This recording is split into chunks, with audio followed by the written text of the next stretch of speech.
पहले के जमाने में बड़े बड़े परिवार हुआ करते थे, जहां किसने क्या खर्च किया, किसने क्या चीज लाई और किसने कुछ नहीं किया, इसका कोई हिसाब नहीं होता था।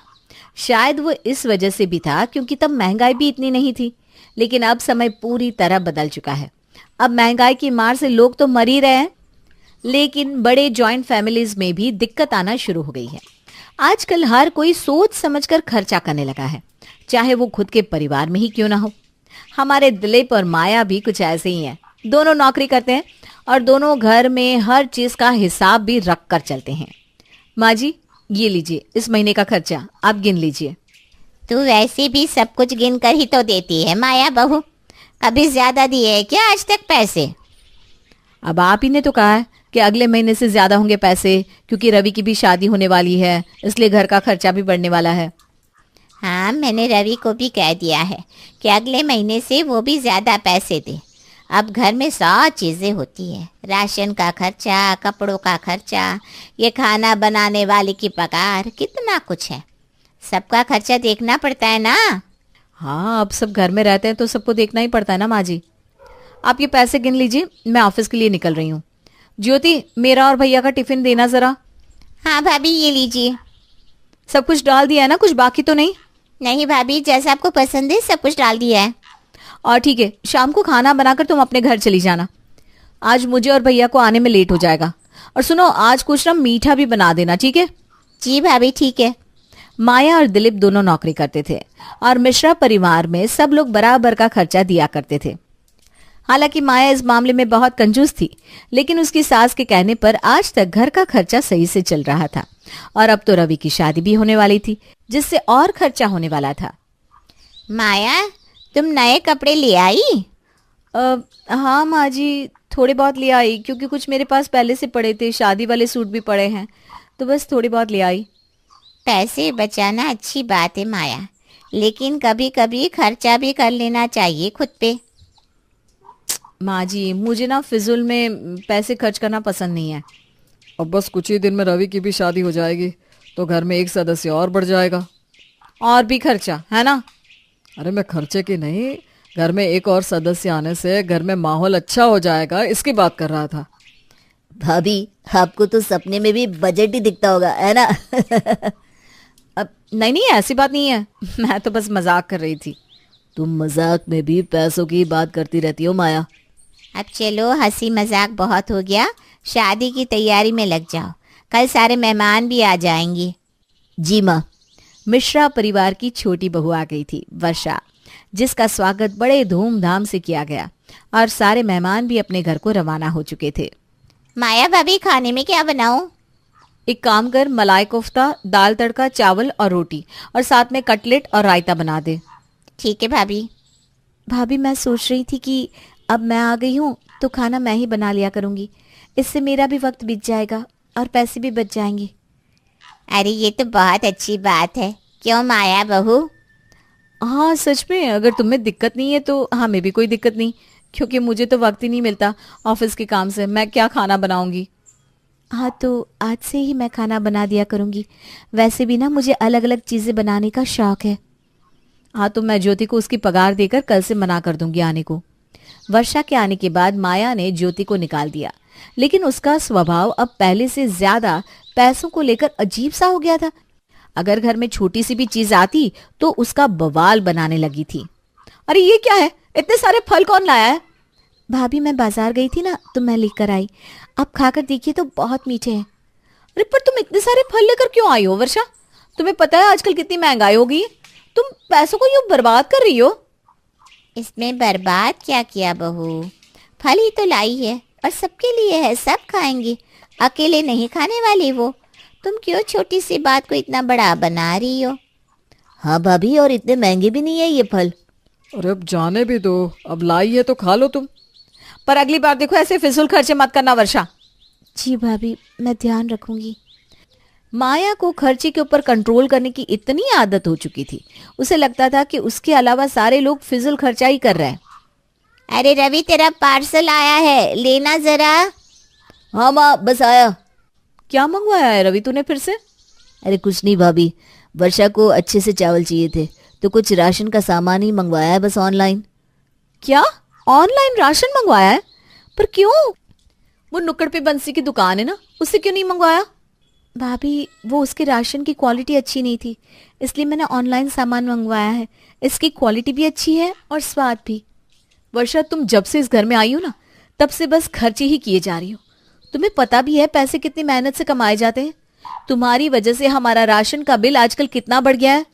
बस भाभी, आप वर्षा से इस तरह बात नहीं कर सकती। आपने कई बार वर्षा को खर्चे के लिए कहा है, पर मैंने कुछ नहीं कहा। लेकिन इसका मतलब ये नहीं कि मैं कुछ बोलूंगा नहीं। अरे तुम क्यों बोलने लगे? तुम दो लोगों के लिए भी एक को ही पैसे देने होते हैं। दिलीप और मैं दोनों के पैसे देते हैं और तुम दोनों बस आराम से उसे उड़ाते रहते हो। बस भाभी, अब बड़ी है इसका मतलब ये नहीं कि आप कुछ भी कहेंगी। मैंने कोई फिजूल खर्चा नहीं किया। आपकी और भैया के टिफिन में बहुत सारी चीजें जाती है, बस इसीलिए ऑनलाइन राशन मंगवा लिया। माया बस कर, अब छोटी छोटी बातों का बतंगड़ बनाना छोड़ दे।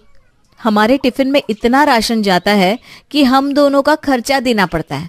तो ठीक है, हमारे टिफिन के लिए सब कुछ सिंपल ही बना देना। मैं भी देखती हूँ कितना राशन बचता है, और इस महीने से मैं महीने का खर्चा नहीं दूंगी माँ जी। ठीक है, तेरी मर्जी। और एक बात मेरी भी सुन ले, तू अब पैसे नहीं दे रही तो तुझे किसी को भी कुछ भी कहने का हक नहीं, समझी? चाहे रवि और वर्षा कुछ भी करे, तेरा उनके खर्चों से कोई लेना देना नहीं। ठीक है, मुझे मंजूर है। माया ने इस महीने से घर का खर्चा बंद कर दिया, और इसे देखते हुए कावेरी ने भी दिलीप और माया का राशन अलग से मंगवा लिया था, जिससे उनका टिफिन बनता था। वर्षा, टिफिन तैयार है क्या हमारा? हाँ भैया, ये लीजिए आपका टिफिन, और ये भाभी का। क्या है आज टिफिन में वर्षा? आलू की सब्जी और रोटी। और कुछ भी नहीं है। तेरी बीवी ने ही कहा है कि हमारे टिफिन पर खर्चा मत कीजिए, इसलिए इस महीने मैंने तुम दोनों का राशन अलग से मंगवाया है और लिख कर भी रखा है कि तुम दोनों का खर्चा क्या और कैसे हो रहा है। चलिए जी, ऑफिस के लिए हमें देरी हो रही है ना। ये लो तुम्हारा टिफिन। क्या जरूरत थी ये सब करने की? अब खाओ या आलू और रोटी। खुद तो फंस गई, मुझे भी साथ में घसीट लिया। अरे कोई बात नहीं ना, धीरे धीरे आदत हो जाएगी। हाँ, मैं भी देखता हूँ तुम कितने दिनों तक यूं ही खा पाती हो। माया ने घर में महीने के कम पैसे देकर सोचा था कि वो अपना फायदा कर रही है, लेकिन उसे कहाँ पता था कि वो खुद को ही इस जाल में फंसा रही है। उसके टिफिन में जो दो दो सब्जियां, फल, नाश्ता और जूस जाया करता था, अब वो सब कुछ बंद हो चुका था, क्योंकि ये सब घर के राशन के सामान के साथ आता था। वर्षा, आज खाने में क्या बनाया है रवि और अपने लिए? भैया, मैंने अपनी रवि और माँ जी के लिए बिरयानी और रायता बनाया है। अरे मुझे भी दे दो ना थोड़ी सी बिरयानी। रोज रोज ये सिंपल सा खाना खाकर तंग आ चुका हूँ मैं। हाँ हाँ भैया, लीजिए ना। मैं तो आपको इसलिए नहीं दे रही थी कि फिर भाभी कहती हैं कि बिरयानी पे इतना खर्च कर दिया। अरे माया की बेवकूफ़ी की वजह से ऑफिस में अब सब लोग मुझसे पूछने लगे हैं, तुम्हारी माली हालत तो ठीक है ना? आजकल तुम रूखी सूखी रोटी लाते हो। अब उन सबको क्या जवाब दूं, समझ में नहीं आता। यही होती है मूर्ख की मूर्खता। माया बहू, तुम्हें ये तो दिख गया कि रवि और वर्षा में से सिर्फ रवि पैसा देता है, लेकिन तुमने ये नहीं सोचा कि ज्योति को हम खाना बनाने के 20,000 देते थे, जो वर्षा के आने के बाद बच गए।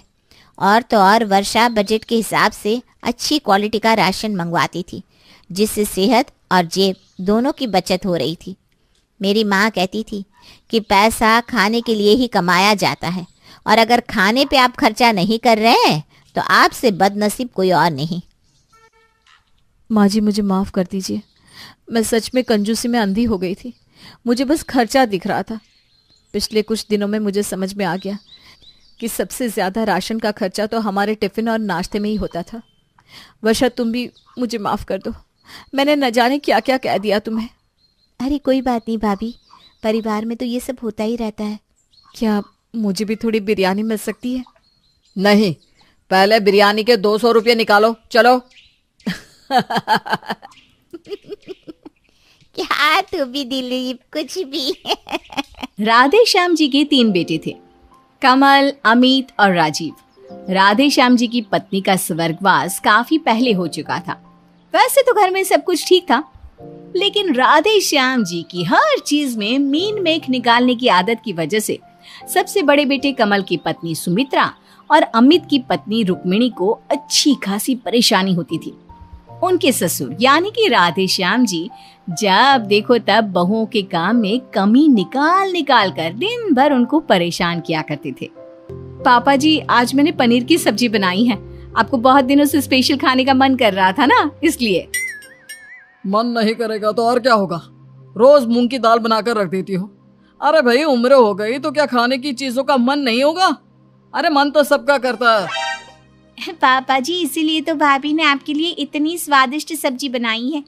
आज खा लीजिए, आपके लिए स्पेशल खाना बनाया है। अच्छा ठीक है, बातें मत बनाओ, जल्दी जाकर खाना लेकर आओ। कब से इंतजार कर रहा हूँ। एक सब्जी बनाने में 3 घंटे लगा देती हो। पापा जी, सिर्फ 20 मिनट तो हुए हैं और आप भी तो अभी अभी बाजार से आए हैं। अरे आप जल्दी खाना लगाओ, मुझे तुम लोगों की बातें सुनने का कोई शौक नहीं है। ये लीजिए पापा जी, मैंने आपका खाना लगा दिया है, आप खा लीजिए। और जल्दी से बताइए सब्जी कैसी बनी है। भाभी ने बहुत मेहनत से बनाई है। हाँ, मेहनत? इस सब्जी को खाकर तो लगता है कि इससे अच्छी तो लौकी की सब्जी होती है। ना कोई स्वाद, ना कोई अता पता। अरे क्या बना कर रख दिया। लेकिन पापा जी, सब्जी तो मैंने भी चख कर देखी थी, बहुत अच्छी बनी है। तो फिर मुझसे क्यों पूछ रही हो? एक तो बेस्वाद पनीर की सब्जी मेरे आगे ला कर रख दी, ऊपर से अपनी चला रही हो। लेकिन पापा जी, सब्जी तो अच्छी है, आपको पसंद नहीं आई क्या? इसमें मसाला देखा? अरे कितना कम मसाला डाला है। पनीर की सब्जी ऐसे कोई बनाता है क्या, रोती हुई? अरे कुछ तो स्वाद डाला होता। लेकिन पापा जी, बच्चे ज्यादा मिर्च मसाले वाली सब्जी नहीं खा पाते ना, इसलिए। अरे मिर्च मसाला तो छोड़ो, ये पनीर देखो कितना टाइट है। मुझे नहीं खानी है ऐसी सब्जी, मेरे लिए कुछ और बना कर ले आओ। लेकिन पापा जी, दूसरी सब्जी बनाने में तो वक्त लग जाएगा। तो बाजार से ऑर्डर कर दो भाई, कुछ भी करो, मुझे बस खाना खाना है। तुम लोगों की बातों से मेरा तो पेट नहीं भरना। किचन में जाने के बाद इतने मन से पनीर बनाया था और इतना स्वादिष्ट बनाया, बच्चों ने तो पेट भर भर के खाया। बस पापा जी के नखरे ही अलग है। भाभी, पापा जी के आगे अब दुनिया का सबसे स्वादिष्ट खाना भी परोस दोगी ना, वो उसमें भी कमियां ही निकालेंगे। आप तो उनकी आदत अच्छी तरह से जानती है ना। जानती हूँ, अच्छी तरह से जानती हूँ, लेकिन ससुर है ना हमारे, कुछ कह भी तो नहीं सकते। भगवान ऐसे ससुर किसी को ना दे। ठीक कहती हैं भाभी, मैं भी ना पापा जी की हरकतों से बहुत परेशान हूँ। अगले दिन सुबह के वक्त, रुक्मिणी बहू, मैंने अपना सफेद कुर्ता पजामा धोने के लिए दिया था, अभी तक धोया या नहीं? पापा जी, धोकर सुखाकर प्रेस करके आपकी अलमारी में रख दिया है, जरा देखिए तो सही। ये धुला हुआ कुर्ता पजामा है, कितना मैला है। लगता है कि बहू तुमने बिना धोए ही अलमारी में रख दिया है। नहीं नहीं पापा जी, ऐसा कुछ भी नहीं है। और आपको ये गंदा क्यों लग रहा है? ये तो बिल्कुल साफ है। कहाँ साफ है? इसकी कॉलर देखो कैसी लग रही है। पापा जी, वो गंदी नहीं, ये कुर्ता बहुत पुराना हो गया है ना, इसलिए उसकी कॉलर का कलर ही थोड़ा सा बदरंग लग रहा है। मैं कुछ नहीं जानता, ये कुर्ता पजामा फिर से धो देना और फिर से इस्त्री करना, मुझे ये बिल्कुल पसंद नहीं आया। पापा जी, सारे कपड़े मशीन में धुलते हैं, लेकिन आपका कुर्ता पजामा मैंने रगड़ रगड़ कर अपने हाथों से धोया, आपको पसंद क्यों नहीं आया? देखो बहू, मेरी नजर में ये कुर्ता पजामा गंदा है और इस तरह के गंदे कपड़े मैं बर्दाश्त नहीं कर सकता। लेकर जाओ इसे और दोबारा अच्छे से धोकर लाओ। क्या मुसीबत है, पापा जी के नखरे तो बढ़ते ही जा रहे हैं। इस जगह तो अगर सासू माँ जिंदा होती तो ज्यादा ठीक होता, कम से कम कुछ तो समझती। ये तो कुछ भी समझने को तैयार ही नहीं है। और फिर एक दिन, पापा जी, मैं कुछ दिनों के लिए मायके जाना चाहती हूँ। 6 महीने हो गए हैं अपने मम्मी पापा से मिले हुए। मैंने कमल से बात कर ली है, उन्होंने मेरा टिकट भी करवा दिया है। टिकट करवा लिया और मुझसे पूछा तक नहीं? मैं इस घर में सबसे बड़ा हूँ, तो पहले मुझसे परमिशन लेनी चाहिए ना बहू। लेकिन पापा जी, कमल से बात हो गई है मेरी और उन्होंने कहा कि मैं अपने भाई के घर जा सकती हूँ, और वैसे भी इतने दिन हो गया है तो। देखो बहू, मैं तुम्हारा ससुर हूँ और मुझे इस तरह जवाब मत दो। अभी मायके जाने की कोई जरूरत नहीं है, 2-3 महीने बाद चली जाना। लेकिन क्यों? 2-3 महीने में ऐसा क्या हो जाएगा? और वैसे भी मैं सिर्फ 1 सप्ताह के लिए तो जा रही हूँ। हो तो कुछ नहीं जाएगा, लेकिन तुमने मुझसे बिना पूछे टिकट करवाया है ना, इसलिए अब अगर तुम अपने मायके गई तो ये मेरा अपमान होगा। नहीं नहीं, ऐसी कोई बात नहीं है। मैं आपका अपमान नहीं करना चाहती। मैं तो बस अपने घर वालों से मिलना चाहती हूँ। मैंने कह दिया सो कह दिया।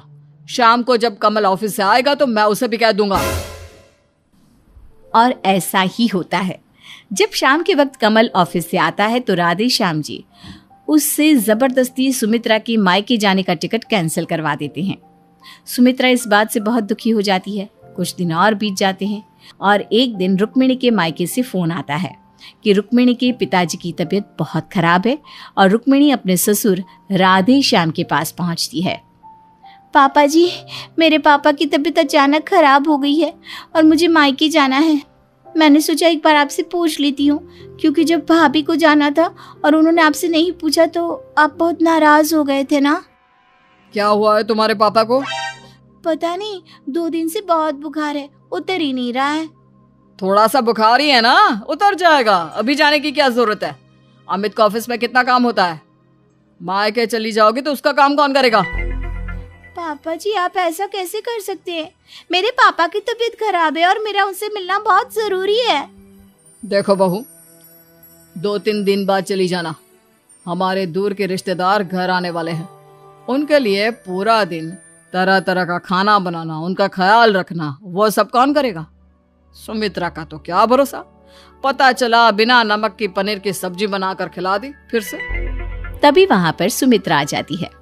पापा जी, मैं अपने मम्मी पापा से मिलने जा रही थी, लेकिन उस वक्त कोई इमरजेंसी नहीं थी और इसीलिए आपके कहने पर मैं रुक गई। लेकिन आप प्लीज रुक्मिणी को जाने दीजिए। मैंने अभी अभी बताया ना, घर में रिश्तेदार आने वाले हैं और इस वजह से तुम दोनों का यहाँ होना बहुत जरूरी है। पापा जी, आपको परेशान होने की जरूरत नहीं है। सारे रिश्तेदारों को मैं संभाल लूंगी। लेकिन अभी रुक्मिणी के पापा की तबीयत खराब है। भगवान ना करे कल को कुछ हो गया तो। अरे कुछ नहीं होने वाला। और जब मैंने एक बार मना कर दिया तो रुक्मिणी नहीं जाएगी। पापा जी, आप हम दोनों बहुओं के साथ इतनी ज्यादती नहीं कर सकते और आप रुक्मिणी को मायके जाने से रोक भी नहीं सकते। मैं देखती हूँ आप कैसे रोकते हैं। बहुत जबान चलाने लगी है। तुम्हें तो अभी मैं बताता हूँ। इतना कहकर राधे श्याम अपनी बहू सुमित्रा के ऊपर हाथ उठा देते हैं। सुमित्रा इस बात से बहुत दुखी हो जाती है और अपने पति कमल से बात करती है। कमल, अब मुझे इस घर में एक दिन भी नहीं रहना। अरे लेकिन ऐसा क्या हो गया जो तुम घर छोड़कर जाना चाहती हो? अरे ऐसा तो बहुत दिनों से हो रहा है। पापा जी की बातें और ज्यादती कुछ ज्यादा ही बढ़ती जा रही है।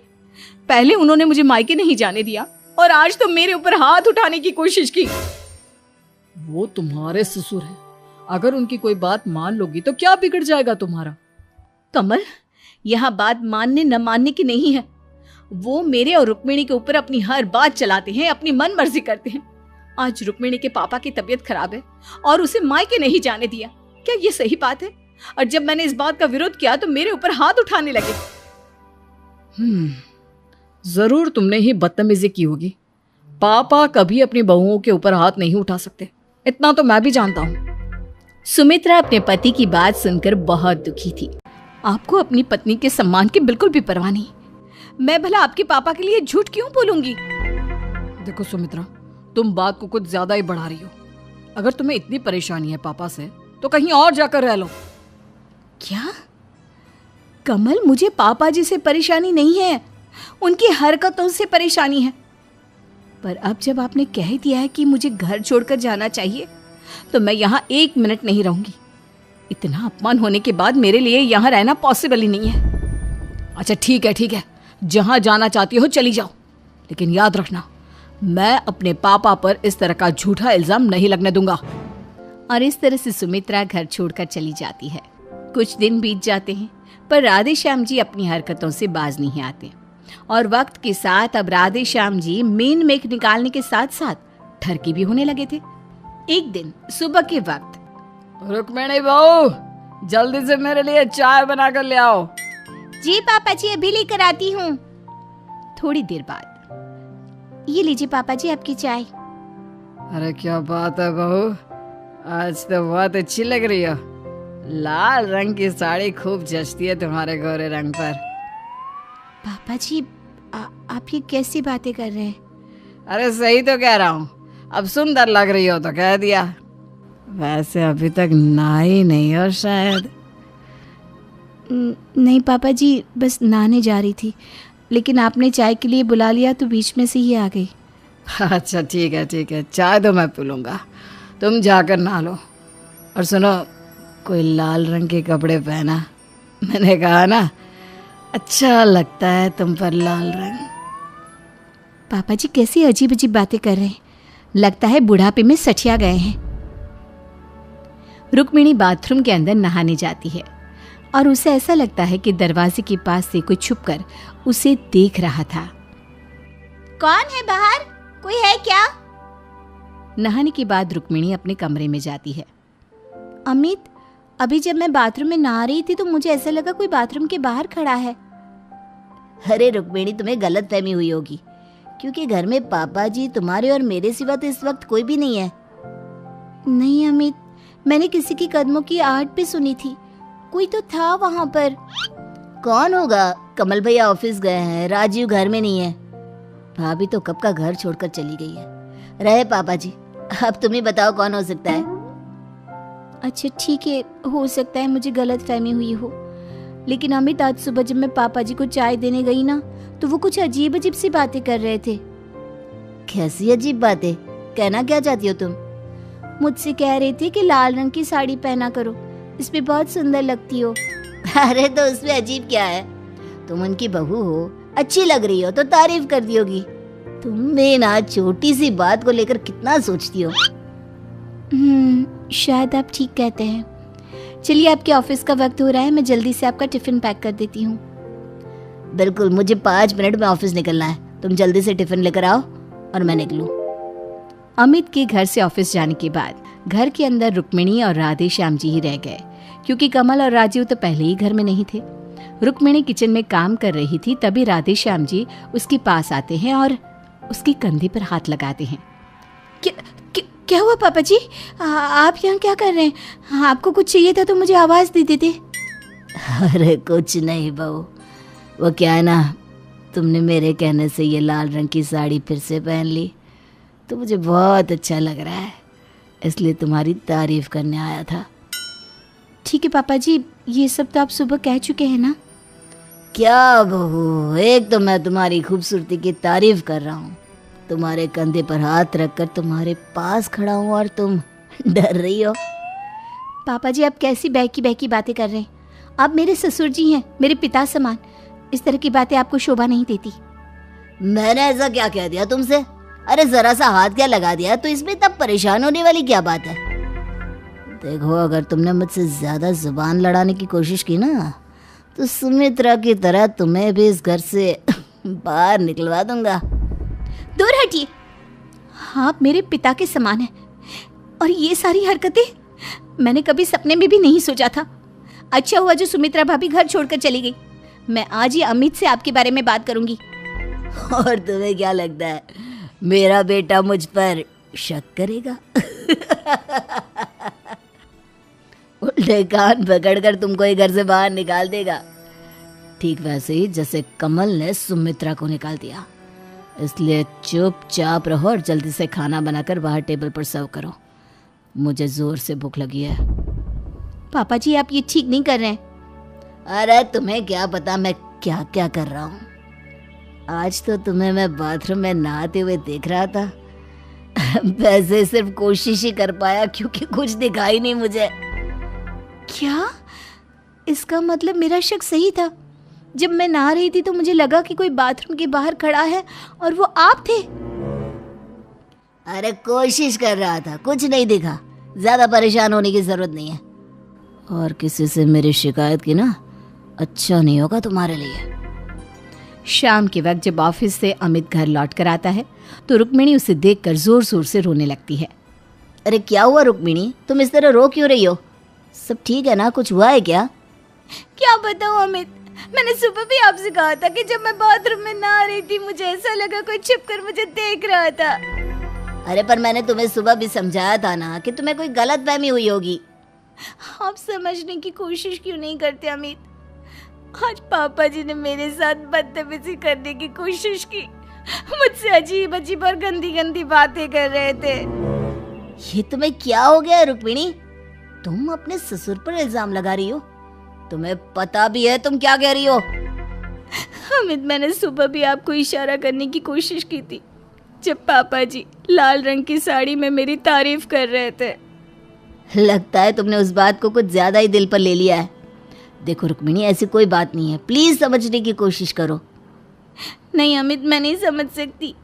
आपके ऑफिस जाने के बाद आज जब मैं किचन में काम कर रही थी तो पापा जी मेरे पास आए और उन्होंने कहा कि जब मैं बाथरूम में नहाने गई तो वो छुपकर मुझे देखने की कोशिश कर रहे थे। बस करो रुक्मिणी, बहुत हो गया। इस तरह का गंदा इल्जाम अपने ससुर पर लगाते हुए तुम्हें बिल्कुल शर्म नहीं आती? अरे कोई और होता तो मैं तुम्हारी बात मान भी लेता, लेकिन वो मेरे पापा है। हद हो गई बदतमीजी की। और बदतमीजी मेरे पापा नहीं बल्कि तुम कर रही हो। अमित, मैं आपकी पत्नी हूँ, मैं आपसे झूठ क्यों बोलूंगी? हो सकता है कि सुमित्रा भाभी की तरह तुम्हें भी पापा जी के घर में रहने से परेशानी होती होगी। बोझ बन गए ना मेरे पापा जी तुम्हारे ऊपर, इसीलिए अब तुम उन्हें घर से बाहर निकलवाना चाहती हो, वो भी इतना घिनौना इल्जाम लगाकर। ऐसी बात नहीं है अमित, मैं सच कह रही हूँ। देखो रुक्मिणी, मैं अपने पापा के खिलाफ एक शब्द नहीं सुन सकता, और अगर तुम्हें इतनी ही प्रॉब्लम है ना तो सुमित्रा भाभी की तरह तुम भी ये घर छोड़कर जा सकती हो। एक दिन सुबह के वक्त, अरे उर्मिला बहू, मैं जरा मॉर्निंग वॉक पर जा रहा हूँ, 1 घंटे में लौट कर आता हूँ, मेरे लिए नाश्ता बनाकर तैयार रखना। जी पापा जी, जैसा आप कहें वैसा ही करूंगी। उर्मिला, मुझे भी ऑफिस निकलना है, मेरे लिए भी नाश्ता बना दो। हाँ हाँ राजीव, क्यों नहीं, मैंने सब लोगों का नाश्ता बना दिया है, कमल और अमित भैया का भी। एक काम करते हैं, सब लोग साथ में ही नाश्ता करते हैं। नहीं उर्मिला, वो पापा को ना अकेले में नाश्ता करने की आदत है, हम सब लोगों के जाने के बाद ही नाश्ता करते हैं वो। लेकिन अब ऐसा नहीं होगा, मैं इस घर में आ गई हूँ ना, मैं चाहती हूँ कि आप सब लोग साथ में बैठकर नाश्ता करो। अरे लेकिन ऐसा क्यों उर्मिला? अरे बस ऐसे ही, सब लोग साथ में रहे इसलिए। मैं जानती हूँ पापा जी अकेले में नाश्ता क्यों करते हैं, ताकि बाद में खाने की चीजों में मिनमेख निकाल कर अपनी बहू को परेशान कर सके। शादी से पहले रुक्मिणी और सुमित्रा दोनों भाभियों से मिल चुकी हूँ मैं, लेकिन अब इस घर में ऐसा कुछ भी होने नहीं दूंगी। कुछ देर के बाद सब लोग नाश्ते के टेबल पर इकट्ठा होते हैं। अरे तुम तीनों ने अभी तक नाश्ता नहीं किया? पहले तुम तीनों खाओ, मैं तुम्हारे ऑफिस जाने के बाद नाश्ता करूंगा। नहीं पापा जी, अब से ना इस घर में ऐसा कुछ नहीं होगा, सब लोग साथ में खाएंगे। मैं भी आप लोगों के साथ बैठकर खाऊंगी, मैं सबका बचा कुछ क्यों खाऊं, है ना? हाँ हाँ बिल्कुल, तुम इस घर की बहू हो, तुम्हारा पूरा अधिकार बनता है। आओ बेटा, तुम भी साथ में बैठो। अरे उर्मिला, नाश्ता तो बहुत अच्छा बनाया है तुमने। हाँ कमल भैया ठीक कह रहे हैं, बहुत स्वादिष्ट नाश्ता बनाया है। पापा जी, आप कुछ नहीं कहेंगी? क्या हुआ, आपको नाश्ता पसंद नहीं आया? कुछ कमी है क्या इसमें, मसाला या कुछ कम हो तो बता दीजिए ना। अरे कैसी बात करती हो, और उर्मिला इतना टेस्टी नाश्ता बनाया है कि कोई इसमें कमी निकाल ही नहीं सकता। क्यों पापा, है ना बहुत अच्छा? हाँ बहुत अच्छा है, बहुत स्वादिष्ट है। बाकी आबे सुमरा में क्या स्वाद है। थैंक यू पापा जी।